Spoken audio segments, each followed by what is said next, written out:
Fundamental analysis episode number 8 பி/இ ratio பற்றி பார்க்க போகிறோம். அதாவது ஒரு கம்பெனி வந்து ₹100 விற்கிதுன்னு வச்சுக்கோங்க. இன்னொரு கம்பெனி ₹500 விற்கிது. இப்போ 2 கம்பெனியில் எது ரொம்ப சீப்புன்னு கேட்டால் எல்லாரும் என்ன சொல்லுவாங்க, இந்த ₹100 எது விற்கிதோ அதுதான் வந்து ரொம்ப சீப்புன்னு சொல்லுவாங்க. அதுதான் கிடையாது.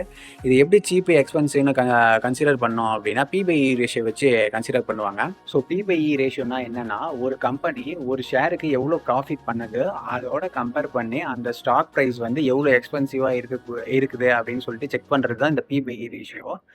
அதாவது ஒரு கம்பெனி வந்து ₹200 ட்ரேட் ஆகிட்டு இருக்குன்னா அது ஒரு ஷேருக்கு ₹20 ப்ராஃபிட் பண்ணி கொடுக்குதுன்னு வைங்க. அப்போ 200/20 போட்டிங்கன்னா பி/இ ரேஷியோ வந்து 10ன்னு வரும். அதாவது ஒரு ப்ராடக்ட்டுக்கு ₹1 கொடுக்கறதுக்கு பதில் ₹10 கொடுத்து கூட வாங்கலாம் அப்படின்ற மாதிரியான மீனிங் தான் இது.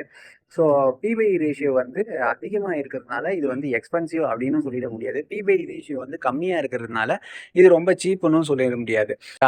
பி/இ ரேஷியோவில் ஒரு கம்பெனி இருக்குன்னா அந்த கம்பெனியோட ஃபியூச்சர் க்ரோத் வந்து நல்லாவே இருக்குன்றதுக்காக இன்வெஸ்டர்லாம் வந்து தொடர்ந்து பை பண்ணிட்டே இருப்பாங்க. அதனால அது வந்து பி/இ ரேஷியோ வந்து ரொம்ப ஹையாக இருக்கும். சப்போஸ் ஒரு கம்பெனியோட பி/இ ரேஷியோ வந்து லோவாக இருக்குது அப்படின்னா அது சீப்புன்னு அர்த்தம் கிடையாது.